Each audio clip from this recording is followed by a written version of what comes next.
ನಿರ್ಣಾಯಕಕ್ಕೆ ತಲುಪಿದ ಇಸ್ರೇಲ್ ಯುದ್ಧ, Israel America ಯುದ್ಧಕ್ಕೆ ತತ್ತರಿಸಿ ಹೋಗಿದೆ ಇರಾನ್.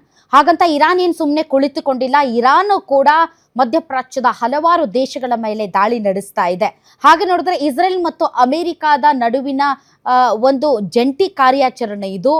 ಬೇರೆ ಬೇರೆ ದೇಶಗಳಲ್ಲಿ ಅಮೆರಿಕ ವಾಯು ನೆಲೆಗಳಿಂದ ದಾಳಿ ನಡೆಸ್ತಾ ಇರೋದು. ನೀವು ನಿಮ್ಮ ದೇಶಗಳಲ್ಲಿ ನಮ್ಮ ದೇಶದ ಮೇಲೆ ಅಟ್ಯಾಕ್ ಮಾಡೋದಕ್ಕೆ ಅವಕಾಶ ಕೊಟ್ಟಿರೋದ್ರಿಂದ ನೀವು ಮಾತ್ರ ಸೇಫ್ ಆಗಿರಬೇಕು, ನಾವು ಮಾತ್ರ ಒದ್ದಾಡಬೇಕು ಅಂತ ಏನಿಲ್ಲ.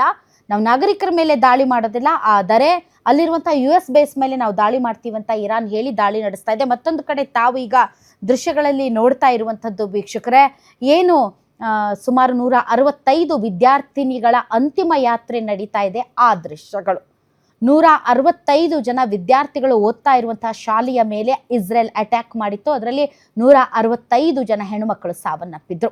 ಸೊ ಆ ವಿದ್ಯಾರ್ಥಿನಿಯರ ಒಂದು ಅಂತಿಮ ದರ್ಶನ ಮತ್ತು ಮೃತದೇಹಗಳ ಮೆರವಣಿಗೆಯ ಸಂದರ್ಭದಲ್ಲಿ ಇರಾನ್ನ ಜನತೆ ಬೀದಿಗೆ ಬಂದು ಈ ಒಂದು ಅಂತಿಮ ಯಾತ್ರೆಯಲ್ಲಿ ಭಾಗವಹಿಸಿರೋದು ಮತ್ತು ತಾವು ನೋಡ್ತಾ ಇರುವಂತಹ ದೃಶ್ಯಗಳು ಈ 165 ಜನ ವಿದ್ಯಾರ್ಥಿಗಳನ್ನ ಒಂದೇ ಕಡೆ ಸಮಾಧಿ ಮಾಡೋದಕ್ಕೆ ಅಗೆದಿರುವಂತಹ ಸಮಾಧಿಯ ಸ್ಥಳ.